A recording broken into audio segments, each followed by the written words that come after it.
343 secretly changed the matchmaking in the most popular Halo Infinite playlist. That is right, 343 has changed the matchmaking, and people have started to notice a change. What have they changed, might you ask? If you play the ranked modes a lot, you might see people who aren't your rank, who are much lower in your games. On screen here is an Onyx rank lobby, and there's a guy who's a bronze player who's in the Onyx game. Why is this happening, you might ask? Well, 343 has made it so people cannot smurf and purposely derank anymore. What did they change to have that effect? Well, as we all know, 343 is supposed to match based on your CSR, your visible rank, and then it's supposed to balance teams with your MMR, your hidden rank. After the change, it seems to balance more on MMR, your hidden rank, than your visible rank again, which more or less means your visible rank doesn't mean anything yet again. Your team balancing, who you match, is all predicated on an invisible system you cannot see. I've seen numerous screenshots of people at a much lower rank playing at a very high skill bracket, and that's because their MMR is so high. Thanks to the competitive Halo Reddit, players have actually documented the difference in MMR before the change and after. And I'll put the tables up on screen now so you can see it. The MMR difference now is much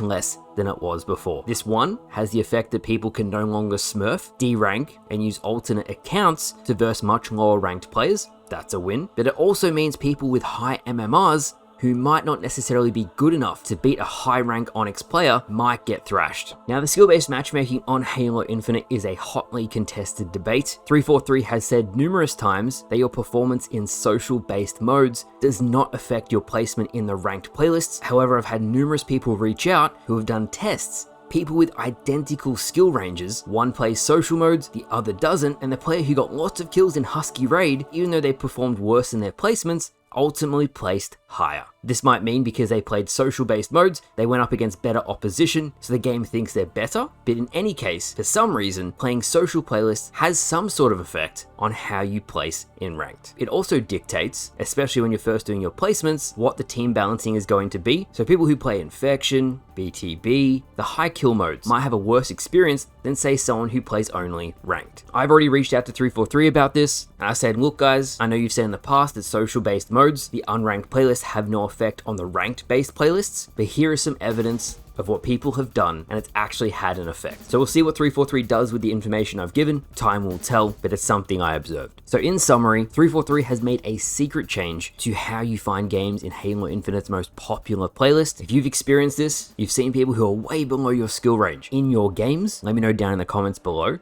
The matchmaking on Halo Infinite is always going to be changing, and that's why I believe, especially with the skill-based matchmaking, if we want to see change, if we want to see differences made, it is really important to talk about them. With that said, in 2024, once 343 has fixed all the desync and all the networking issues, the next big problem we're going to be tackling as a channel is going to be the skill-based matchmaking. So thank you all for watching. Hopefully this brought some awareness to the change, and I'll see you guys later.